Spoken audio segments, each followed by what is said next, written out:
Hello, good day viewers. I am Okocha P. Marcel and this is my channel. In this channel, we share news content and talk realities out of issues. Welcome to the news for the moment. Other sort of challenges and interesting times, of course, I started just before the 2019 election and I finished after 2023.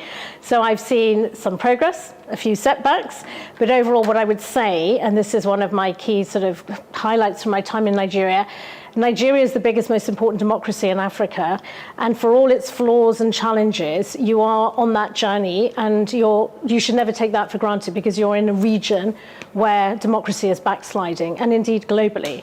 But Nigeria sends a bit of a beacon of hope, and I know a lot of people are disappointed with the process and with the outcome, but I would say hang on to that important fundamental that people in Nigeria, your vote does count. Look at the different electoral map. It looks completely different than it did in 2019. Democracy is a journey, it's not an event. We're watching closely, along with other members of the international community, and those who incite violence or indeed act violently could be subject to a visa ban to our country, or we have other instruments, including our human rights legislation.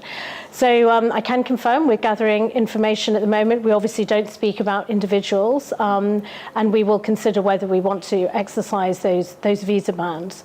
So that is one of the tools. That's if you like, a negative tool. But the whole point of that is deterrence, to ensure that people reflect before they act in that way, because elections going well are so important for Nigeria. What didn't work well, and it was a big disappointment to all of us, and most importantly to Nigerians, was what INEC had raised expectations, that as the results were being tabled at the local polling unit, they would be automatically visible to all of us, actually, to be able to track the results in real time, so transparently.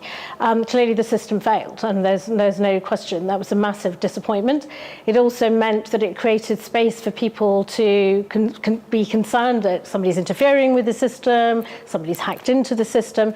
And I think one of the problems was that INEC didn't communicate quickly enough what the challenges were. And we spoke to the INEC chair about this, and he accepted that point, that they should have been able to communicate soon. But it was a failure, and I think it's been a big setback to INEC's credibility, frankly, and therefore people's confidence in the election.